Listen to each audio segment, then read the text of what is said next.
রবীন্দ্রনাথ ঠাকুরের জীবন স্মৃতির পরবর্তী অংশ।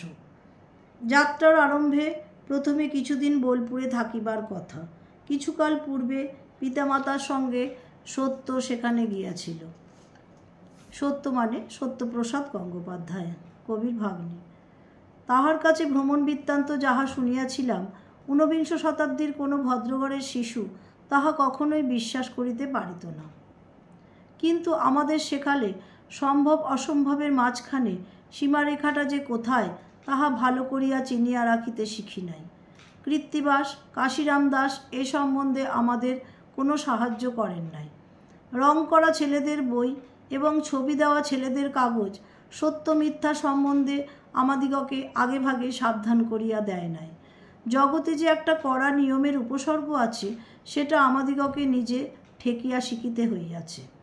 সত্য বলিয়াছিল, বিশেষ দক্ষতা না থাকিলে রেলগাড়িতে চড়া এক ভয়ঙ্কর সংকট। পা ফসকাইয়া গেলেই আর রক্ষা নাই। তারপর গাড়ি যখন চলিতে আরম্ভ করে, তখন শরীরের সমস্ত শক্তিকে আশ্রয় করিয়া খুব জোর করিয়া বসা চাই, নহিলে এমন ভয়ানক ধাক্কা দেয় যে মানুষকে কোথায় ছিটকাইয়া পড়ে তাহার ঠিকানা পাওয়া যায় না। স্টেশনে পৌঁছিয়া মনের মধ্যে বেশ একটু ভয় ভয় করিতেছিল, কিন্তু গাড়িতে এত সহজেই উঠিলাম যে মনে সন্দেহ হইল এখনও হয়তো গাড়ি ওঠার আসল অঙ্গটাই বাকি আছে। তাহার পরে যখন অত্যন্ত সহজে গাড়ি ছাড়িয়া দিল, তখন কোথাও বিপদের একটুও আভাস না পাইয়া মনটা বিমর্ষ হইয়া গেল। গাড়ি ছুটিয়া চলিল। তরুশ্রেণীর সবুজ নীল পাড় দেওয়া বিস্তীর্ণ মাঠ এবং ছায়াচ্ছন্ন গ্রামগুলির রেলগাড়ির দুই ধারে দুই ছবির ঝর্ণার মতন বেগে ছুটিতে লাগিল, যেন মরীচিকার বন্যা বহিয়া চলিয়াছে। সন্ধ্যার সময় বোলপুর পৌঁছাইলাম। পালকিতে চড়িয়া চোখ বুজিলাম।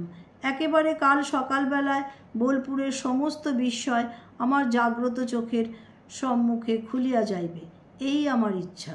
সন্ধ্যার অস্পষ্টতার মধ্যে কিছু কিছু আভাস যদি পাই, তবে কালকের অখণ্ড আনন্দের রসভঙ্গ হইবে।